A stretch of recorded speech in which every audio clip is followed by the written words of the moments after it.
This is the second part of Hindi consonants. The next 10 are also very interesting. Remember to practice it with your hand or write it down on paper. If you haven't seen the first video, you want to check the first video first so you'll have an understanding of how this works. All right, this row is all about the T and the D sounds, most of them. Okay, so how do we say this? So this is easy to remember. It's like a hook. That's all it is. So it's just a hook here. So like a clothes hook where you hang the clothes, right? You write it like this, and this is the T sound. This is the T sound. Okay, this sound is a very stereotypical Indian sound that we hear all the time. All right, the T sound, right? So this is the T sound over here. Now this part over here is the T sound. I forgot this T sound. The way you create it is you have your upper palate. Imagine these are your front teeth, and this is the roof of your mouth, and your tongue goes and curls here like this. It curls, and then it almost like releases this way. So you can almost imagine the tongue being here, and then it goes out like this. So T, T, and the air is released. Okay, it's almost like you hold it, and there's air here, and then you release this tongue, and the air pushes out, and that's what creates the sound. So that's the T, T sound. My bad. It's the T sound. Okay, this D. Then the next one is the T sound. It's the same thing, except you're coughing a little bit to get from here to here, and this is easy. It's just a tomato, right? It's easy to remember. It's just a tomato. So the way you do this is just draw a circle and then the clothesline right here like this. So that's your T sound, right? One more time, this, easy. And then don't worry about if it's a circle or not. The more important idea is, does it look somewhat similar to this? And that's good. Okay, let's move on. T, T, we've done T, T.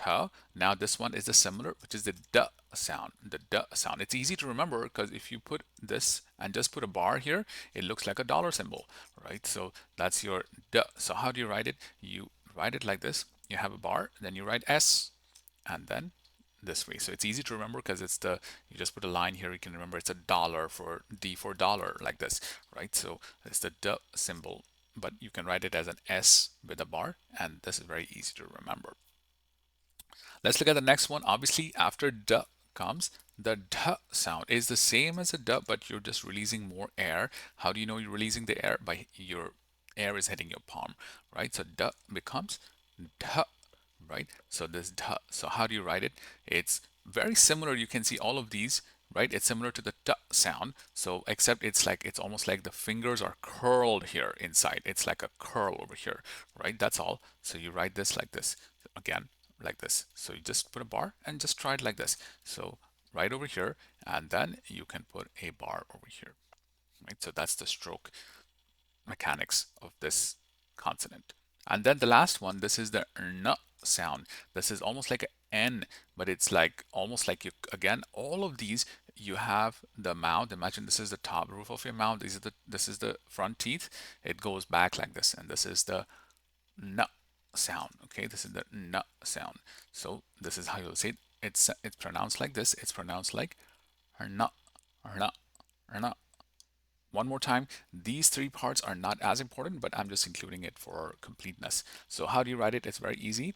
You just have a U and a 1 and a clothesline. You got the U, 1, and the clothesline, and you're all set.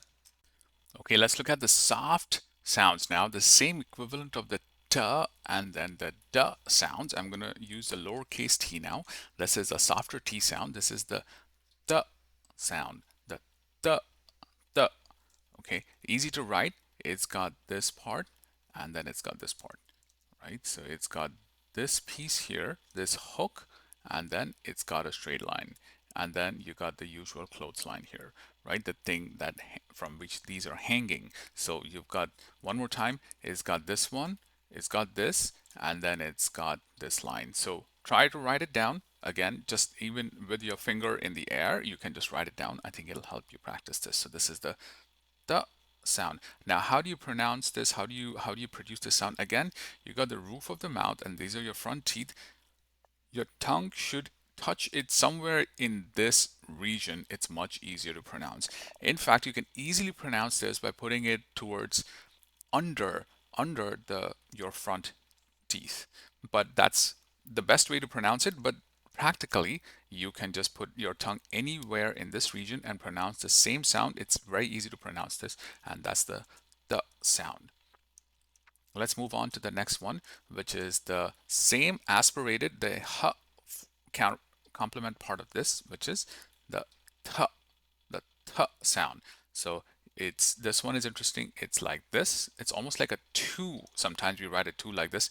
It looks like this and then comes back. So this is a slightly harder one to write. So you've got this part here, 9, or this part here, and then you put a straight line, and then you put the clothesline here. Remember, you can draw it through this knot, or you can just avoid it and write it like this. This is the more common way of writing it. So one more time, you've got this part, you got this part, you got this part, and then you write it like this, right? So of course you can write it in one flow like so, and that's the th sound.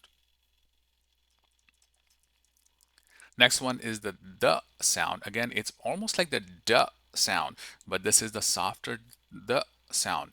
Okay, so almost like Diwali or dal. That's how we say this. Okay, so that's where it's used. So how do you do this? You're gonna put this part, which is easy, and then you have a knot here. That's it.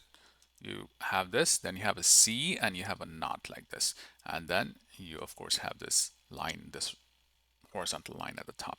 One more time, like this, and then this. So it should be very smooth flow like this, and then you can have this flourish here if you want. So that's the sound. Okay, of course this next one is going to be, as you guessed it, it's going to have the H, the puff of air should hit your palm this way. So that's the sound. So let's see how we can write it. So here in this part, I've written it, I purposefully chosen it this way so that you have this the. You can check over here. There's another way to write it like a the here. It could also have a not here. I prefer to write this with the not, but this is just for your awareness. It can also be written like this. This is directly from Google Docs. So you can see many times this is also used. So how do you write it? You will have this part and this part.